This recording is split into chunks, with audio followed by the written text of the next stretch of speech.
Good afternoon. It's Thursday, the 25th of February. It's a bright sunny day, slightly chilly, but it's good for a walk.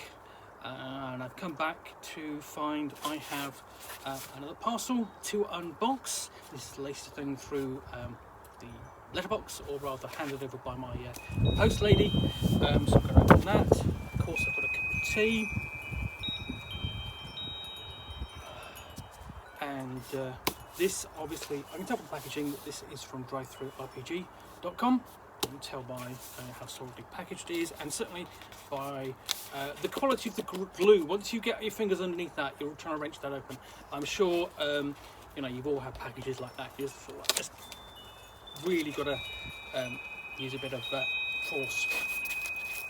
See? There we go. And yeah, and I've just cut my finger there. Ow. Anyway, that's this thing. So, I can't tell what this is. Let's just pull it out.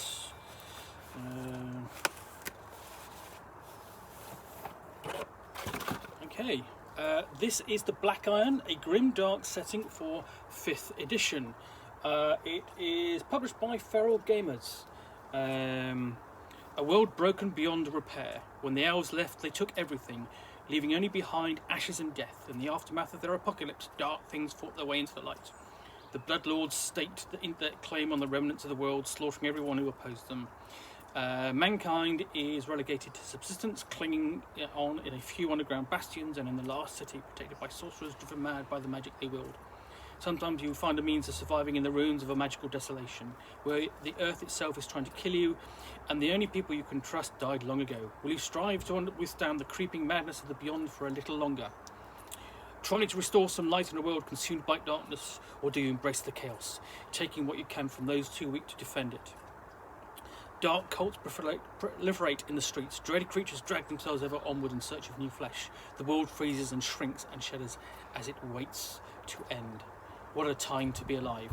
The Black Iron is a grimdark fantasy role-playing game set in a shattered world on the brink of utter annihilation. It contains everything you need to get started, creating and playing characters venturing out to try and scratch a living in the wilderness left behind, and maybe, just maybe, begin to remake the world.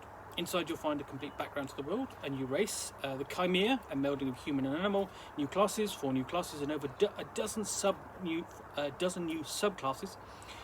Guilds and cults which the characters can join, new ways to look at weapons and armour with quality affecting their use, fear and corruption rules, a bestiary with new monsters, a short adventure to get you started.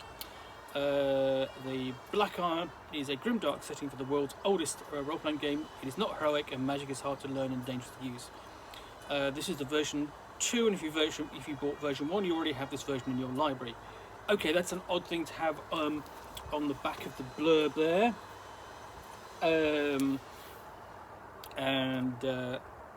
Basically, in the space of 2 sentences, I've noticed some editing errors. That because I'm an editor, I do spot these things. That's what I do all day. I look for inconsistencies and misuse of apostrophes. That's my job. But inside, we have a fairly pale looking book, quite dark, ominous artwork. I don't quite like that. That's catching the flavour of the world already.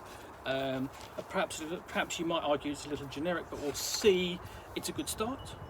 But again, it's simple, basic simple layout, simple colour. I have to say my book is a bit. I have a printing error there. Have a look at where the page has been scored there. It's a little odd. And again, more of the artwork. That's interesting. I mean, basically, it looks like generic bad, but basically dark fantasy world. Nothing. It doesn't tell you a huge amount, but it's sort of setting a mood more than anything else.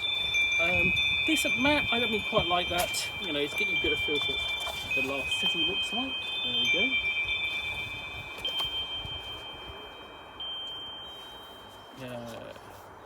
And flipping through. Various guilds: Mages Guild, Assassins Guild, Warriors Guild. Description of the administrative district, the Grand Library, Crime and Punishment, essentially setting the background for what the city is like. And other known cities of the Pale Lands, which is obviously the setting for the Black Iron.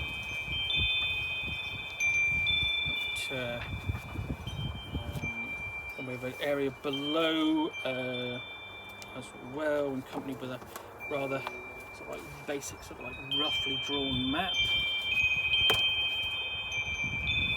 That's the Vagrant map of the below.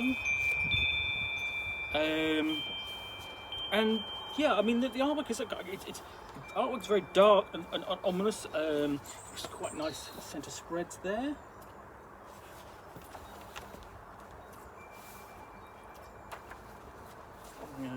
Mythic artifacts like the blood of the Archmage and the Iron Crown of the Crow God. Presumably important to the setting. I mean, obviously this is just a scan through. I'm not reading through this in detail. I'm not going to sit here and do a read along a role playing game, because that would be not very exciting for either of us, really. Again, more weapons, decent artwork again. And then we have basically the villains of the piece, the Bloodlords. And yeah, I can imagine that sort of like this quite terrifying. There's the sense of energy there boiling up within him, quite literally. And I am quite impressed by the artwork in here. It is it's doing it, for a grim, dark setting. It's more than suitable. I mean, you have a bit more flavour with these gods and deities. You know, the villains of the piece. You know, that was Nykran, Lord of Death and Rot.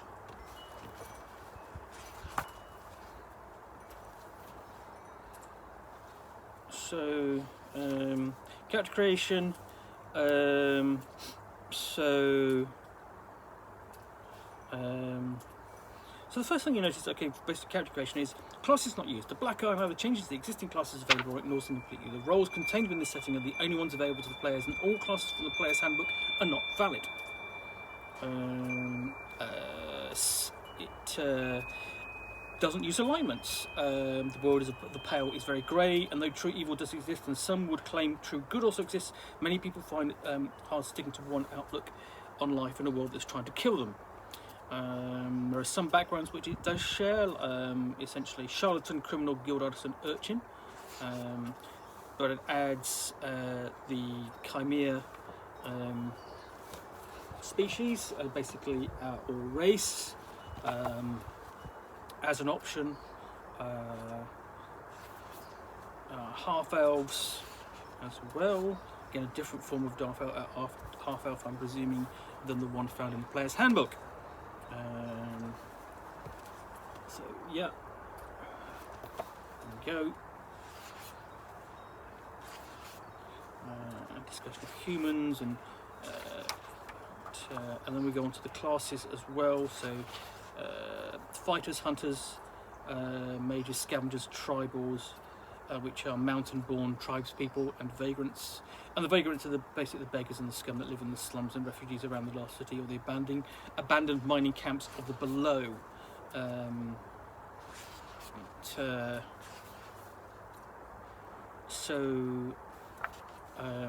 You get a feel for, this is quite obviously a grim and gritty setting. Again, I'm getting decent artwork in here. I was quite impressed by this. It's good artwork. Again, the character type there points to sort of like the diversity of the setting that's implied, which is of course a good thing. And there's no sense for bright colours in this really. Doom and gloom and grey. Essentially the equivalent of the thief in this setting. We see the scavenger picking apart the bones of the old world to survive in the new. And archetypes for that include the knowledge broker, the relic hunter, and the treasure seeker. And then we have tribal warrior, the equivalent of the barbarian. I mean, upon first glance, you know, even doing it.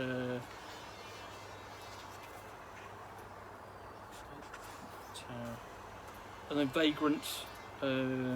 Vagrants, you can have bashers, guides, burglars. So that's where you get the nearest sort of thing to the thief as such.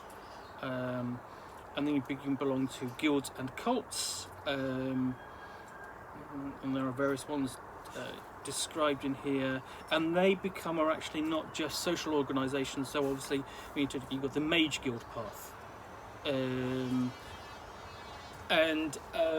so if you have a look there, you've got a set of tasks to perform, to go up in rank. So Mage Guild and Novice rank 1, you show aptitude, have an intelligence of 14 plus, you receive the Alchemist tools, and you're proficient in their use. You also receive Novice robes. Rank 2, Hedge Mage, where you need to perform 2 tasks for the guild. Reach 4th level, you get Mage robes, and you receive advantage based on your Mage score, which could be Necromancer, Pyromancer, Sorcerer, and so on. So these become essentially the social organisations in the setting, the means of characters advancing, and for the Dungeon Master, essentially the basically a vehicle for providing adventure. So numerous different paths in here, dealing on with magic and how it's changed with the arcane arts.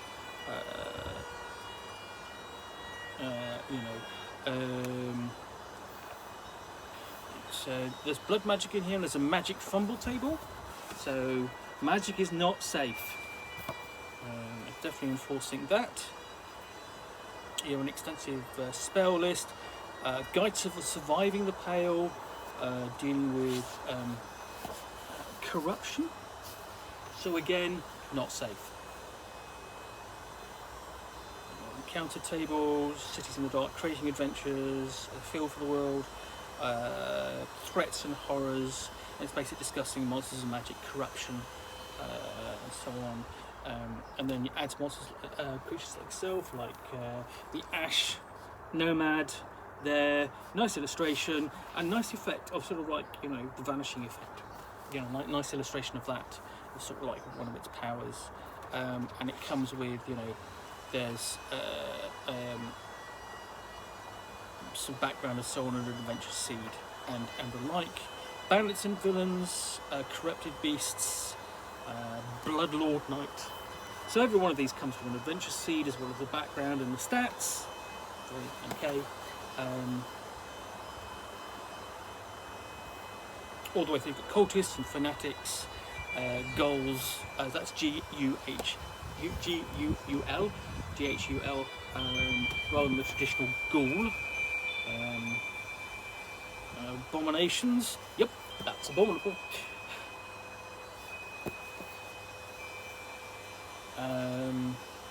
Ice worms, liches. Yeah, quite a few diverse creatures. Rock golems, ruin dwellers, and so on. Okay, and then you come down to the anvil, which is a starting introduction for the Black Iron. Basically a short adventure. A reasonable map there. Yeah, it's quite a short adventure.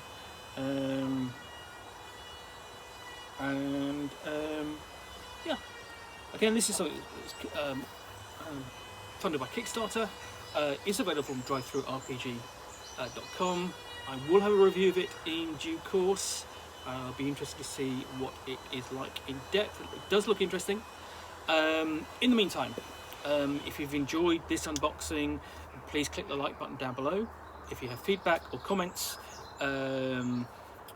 please take the time. I do take the time to respond.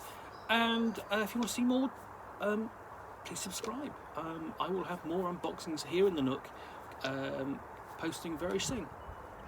Bye for now.